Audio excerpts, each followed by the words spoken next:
महाभारत। जब भी हम इस महाकाव्य की बात करते हैं तो जहन में कई महान योद्धाओं के नाम आते हैं। लेकिन एक कहानी ऐसी भी है जो शायद उतनी सुनी नहीं गई। एक ऐसे योद्धा की कहानी जिसकी ताकत, जिसकी शक्ति इतनी जबरदस्त थी कि वो अकेले ही पूरे युद्ध का पासा पलट सकता था। जी हाँ, हम बात कर रहे हैं बर्बरिक की। एक ऐसा नाम जिसके पास सचमुच अविश्वसनीय शक्ति थी। पूरे 18 दिन, सोचिए 18 दिनों तक वो महायुद्ध चला था। इतिहास के सबसे भयंकर, सबसे विनाशकारी संघर्षों में से एक। न जाने कितनी जानें गईं, कितनी जिंदगियां तबाह हो गईं और पूरा का पूरा देश शोक में डूब गया था। लेकिन सोचिए जरा, एक ऐसा भी योद्धा था जो इस 18 दिन के महाविनाश को सिर्फ 60 सेकंड में खत्म कर सकता था। जी, बस 1 मिनट में। ये कल्पना करना भी कितना मुश्किल है ना? तो फिर सबसे बड़ा सवाल यही खड़ा होता है, अगर वाकई ऐसा कोई योद्धा था तो उसने युद्ध को रोका क्यों नहीं? क्यों 18 दिनों तक खून की नदियां बहती रहीं? इसका जवाब छिपा है बर्बरी की ही कहानी में। एक ऐसा विरोधाभास, एक ऐसा पैराडॉक्स जो एक अजेय योद्धा के इर्द गिर्द बुना गया था। तो ये कहानी पूरी तरह से घूमती है बर्बरीक के चारों ओर। पांडव योद्धा भीम का पोता, एक ऐसा किरदार जिसकी बेहिसाब ताकत ने इस महाकाव्य के नतीजे के सामने एक बहुत ही अनोखी, एक बहुत बड़ी चुनौती खड़ी कर दी थी। तो चलिए इस शक्तिशाली योद्धा के बारे में थोड़ा और गहराई से जानते हैं। कौन था ये और कहाँ से आई थी इसके पास इतनी शक्ति? तो बात करते हैं इस योद्धा की उत्पत्ति की। बर्बरी की कहानी उसकी ताकत और एक बहुत ही खास पौराणिक वरदान से जुड़ी हुई है। समझना ये जरूरी है कि आखिर उसे ये अद्भुत शक्ति मिली कैसे। तो देखिए, बर्बरीक का वंश तो शक्तिशाली था ही। वो घटोत्कच का बेटा और महाबली भीम का पोता था। और कमाल की बात यह है कि उसे युद्ध की ट्रेनिंग किसी गुरु ने नहीं, बल्कि खुद उसकी माँ अहिलावती ने दी थी। लेकिन उसकी असली शक्ति का स्रोत था एक वरदान जो उसे मिला था देवता शिव से। और इस वरदान में क्या मिला? 3 ऐसे अमोघ बाण, मतलब ऐसे बाण जो कभी चुकते नहीं थे और जो बहुत बड़ा विनाश कर सकते थे। अब ये जो 3 बाण थे ना, ये कोई आम हथियार नहीं थे। नहीं, ये तो अपने आप में एक पूरी विनाशकारी प्रणाली थे। एक ऐसा सिस्टम जो किसी भी दुश्मन का नामो निशान मिटा सकता था। और ये सिस्टम काम कैसे करता था? देखिए, पहला तीर वो उन सभी टारगेट्स को मार्क कर देता था जिन्हें खत्म करना है। दूसरा तीर वो उन सबको मार्क करता था जिन्हें बचाना है, जिन्हें छोड़ना है। और फिर आता था तीसरा और आखिरी तीर, जो हवा में निकलते ही अपने आप उन सभी मार्क किए हुए टारगेट्स को ढूंढ ढूंढ कर नष्ट कर देता था। मतलब एक बार में पूरी की पूरी सेना खत्म। तो इतनी बड़ी शक्ति, लेकिन इसी शक्ति के साथ जुड़ा था एक उतना ही बड़ा वचन, एक ऐसा वादा जिसने बर्बरीक को एक ऐसी उलझन में डाल दिया, एक ऐसी स्थिति में खड़ा कर दिया जहां उसकी जीत ही शायद उसकी हार बन जाती।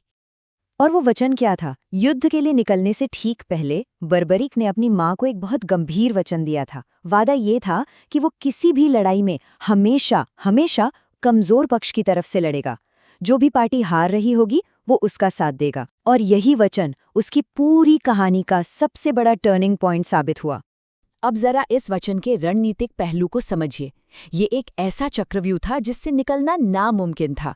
मान लीजिए पहले पांडव कमजोर पड़ रहे हैं, तो बर्बरीक को अपने वचन के हिसाब से उनके लिए लड़ना होगा। लेकिन जैसे ही वो उनके लिए लड़ेगा, पांडव सबसे मजबूत बन जाएंगे और फिर कौरव कमजोर हो जाएंगे। तो वचन के मुताबिक बर्बरीक को पाला बदलकर पांडवों के खिलाफ लड़ना पड़ेगा। इसका मतलब ये हुआ कि आखिर में वो एक एक करके दोनों ही सेनाओं का पूरी तरह से सफाया कर देता। नतीजा सिर्फ और सिर्फ महाविनाश। और इस पूरे परिदृश्य को, इस भयंकर खतरे को एक ही व्यक्ति ने भांप लिया था। पांडवों के सबसे बड़े रणनीतिकार कृष्ण। वो समझ गए थे कि बर्बरीक की ताकत और उसका ये वचन कितना विनाशकारी साबित हो सकता है। वो जानते थे कि अगर बर्बरीक ने युद्ध में हिस्सा लिया तो नतीजा कुछ और ही होगा।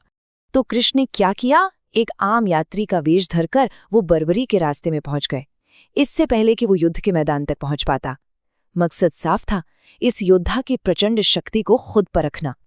और वहां उन्होंने बर्बरीक की एक परीक्षा ली, पीपल के पेड़ की परीक्षा। कृष्ण ने बर्बरीक को चुनौती दी कि वो एक ही तीर से पास के पीपल के पेड़ के सारे पत्तों को भेद कर दिखाए। बर्बरीक ने चुनौती मान ली और अपना पहला तीर छोड़ दिया। और हुआ क्या? उस तीर ने पेड़ के हर एक पत्ते में छेद कर दिया। और तो और उस पत्ते में भी छेद कर दिया जिसे कृष्ण ने चालाकी से अपने पैर के नीचे छिपा लिया था। अब ये साफ हो चुका था, बर्बरीक की शक्ति कोई कहानी नहीं थी, वो वाकई में असीम थी। तो अब कहानी अपने सबसे अहम मोड़ पर आ पहुंचती है। कृष्ण के सामने एक बहुत बड़ा और बहुत मुश्किल फैसला था। ये एक तरह से निष्ठा की आखिरी परीक्षा थी, जहां जीत को पक्का करने के लिए एक बहुत बड़े बलिदान की जरूरत थी। कृष्ण ये समझ चुके थे कि बर्बरी की मौजूदगी से युद्ध का कोई नतीजा निकल ही नहीं सकता सिवाय विनाश के। इसलिए उन्होंने एक ऐसा अनुरोध किया, एक ऐसी मांग की जो शायद किसी भी योद्धा के लिए सोचना भी मुश्किल हो। एक सवाल कि आखिर जीत की कीमत क्या होती है। उन्होंने बर्बरिक को योद्धा धर्म का वास्ता दिया। उन्होंने कहा, क्षत्रिय धर्म की परंपरा है कि युद्ध भूमि को पवित्र करने के लिए सबसे वीर योद्धा का शीश बलिदान किया जाता है, और यहाँ मौजूद सभी में सबसे महान योद्धा तुम हो, इसलिए तुम्हारा शीश चाहिए। ये एक मांग थी, लेकिन इसे एक सम्मान के रूप में पेश किया गया था। और बर्बरिक का जवाब, उसने एक पल भी संकोच नहीं किया। अपने योद्धा धर्म का पालन करते हुए उसने अपना सिर भेंट कर दिया। ये दिखाता है कि उसके लिए उसका सिद्धांत, उसका वचन, उसकी अपनी जिंदगी से भी कहीं बढ़कर था। और यहीं से, इसी बलिदान के साथ, बर्बरीक एक योद्धा से एक अमर साक्षी बन जाता है। उसकी कहानी एक ऐतिहासिक वृतांत से निकलकर एक अमर कथा बन जाती है, जो आज भी सुनाई जाती है। तो देखिए, युद्ध से पहले वो एक ऐसी बेजोड़ शक्ति वाला योद्धा था जो अपने ही वचन में बंधा था। फिर उसने एक रणनीतिक मकसद पूरा करने के लिए अपना शीश अर्पित कर दिया। पर उसकी एक आखिरी इच्छा थी, वो उस युद्ध को देखना चाहता था जिसमें वो लड़ नहीं पाया। तो वरदान के तौर पर उसके शीश को एक पहाड़ी की चोटी पर रख दिया गया, जहां से उसने पूरे 18 दिन का संघर्ष अपनी आंखों से देखा। और युद्ध के बाद उसकी कहानी हमेशा के लिए अमर हो गई। बलिदान की एक ऐसी कथा जिसे बाद की पीढ़ियों ने देवता की तरह पूजा।